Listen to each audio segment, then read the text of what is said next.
Hey guys, it's me and welcome to another edition of the vlog. So every week I think Agent Carter can't get any better. And then it gets better.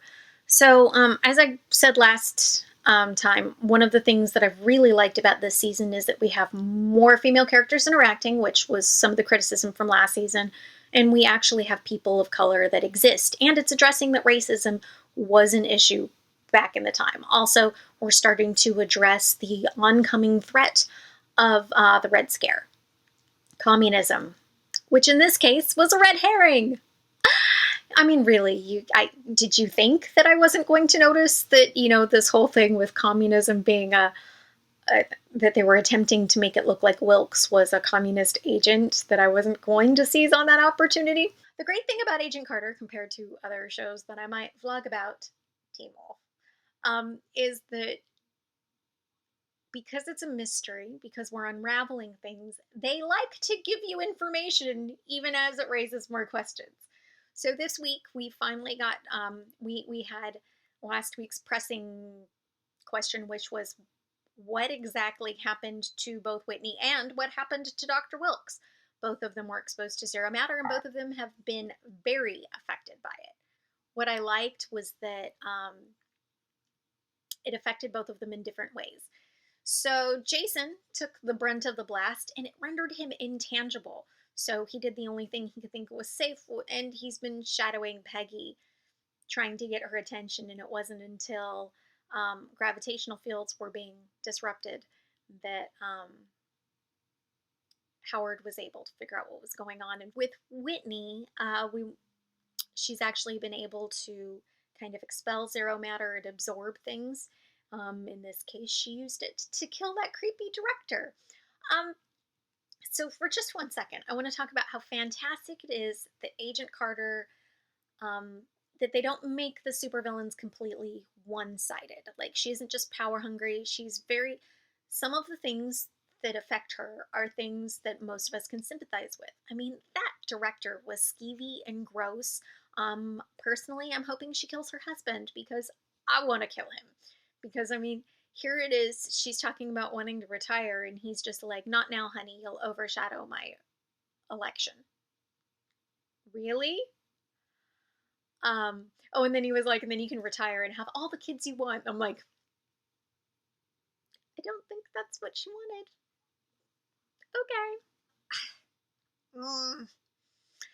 And I like that we actually finally got the answer as to why Whitney said that more than anyone, she knew what zero matter could do. It's because she's a brilliant scientist. So here we have this brilliant, beautiful, smart woman who has very real conflicts, and it's like, you're like, yes. And she's our first supervillain. And as much as I want to count Dottie or Dr. Faustus as supervillains, they were acting on behalf of Russia. And here she is, it's just her. She's not acting on behalf of the council of white dudes. This is her. And I'm really excited about that. Speaking of the council of white dudes, there were a couple fun Easter eggs in this one. I love the idea that they've been trying to get Howard into their fold, and the only thing keeping him back was the fact that they're all old, they're white, and they don't let any women in their club.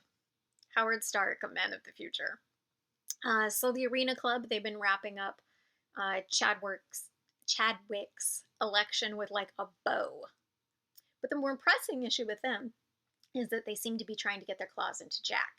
And it'll be interesting to see that it looks like Jack's big arc for this season is whether or not he does what's best for his career or whether or not he does the right thing.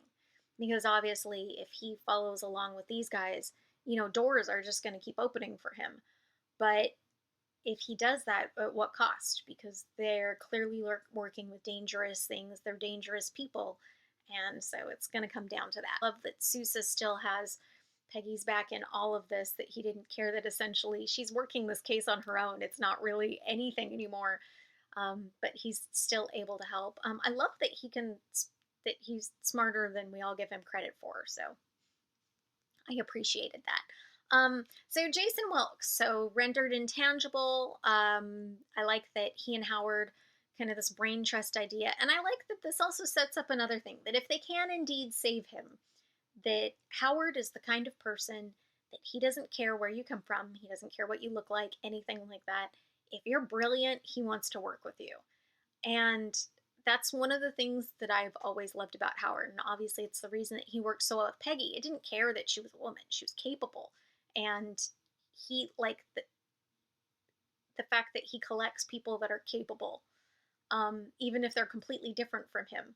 I mean, if you look at it, like Jarvis, before Jarvis became Howard's butler, you know, he was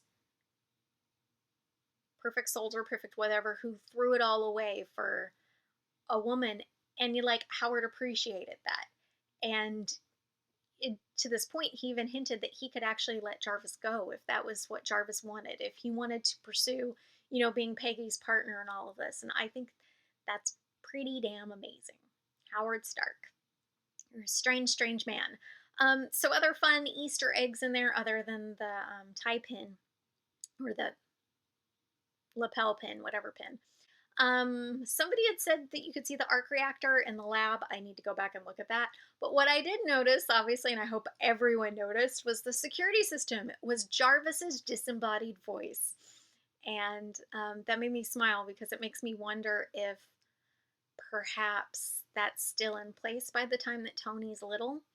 So it might be something that he'd heard and wanted to improve on. And that just gives me all the tiny little Tony Stark feels. Speaking of Tony Stark, I think it's really interesting if you look at kind of the parallels between Tony and Steve and Howard and Peggy.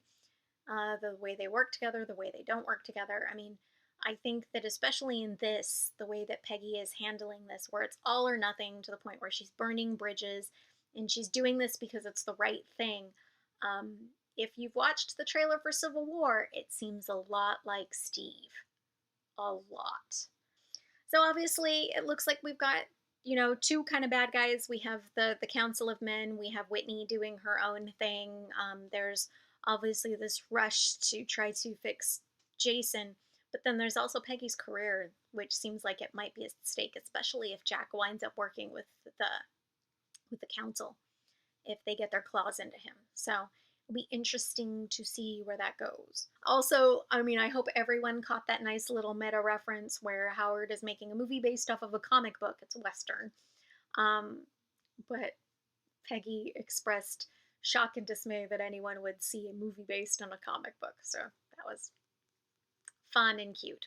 Well, you guys, if you liked my videos, please subscribe. You can find me all over the internet, but the best place to find all my social accounts is go to my website. It is whitneydrake.com. And from there, I have links to my Twitter, Facebook, Instagram, Tumblr, even Google+. You can get links there. Well, I hope you guys have a great week. And please leave me comments if there's any Easter eggs you think I've missed, if there's anything that I think I haven't covered when I was gushing, if there was any plot points that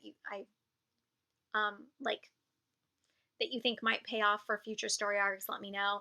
I mean, I am pretty sure that Whitney, I mean, obviously she used her powers to kill that director, and I'm pretty sure her husband's going to be dead soon. And I'm not really going to be sad about that because he's a schmuck. All right. I don't even think that the council's going to be that upset because I don't think they like him much either. Well, you guys, have a great week. Talk to you later.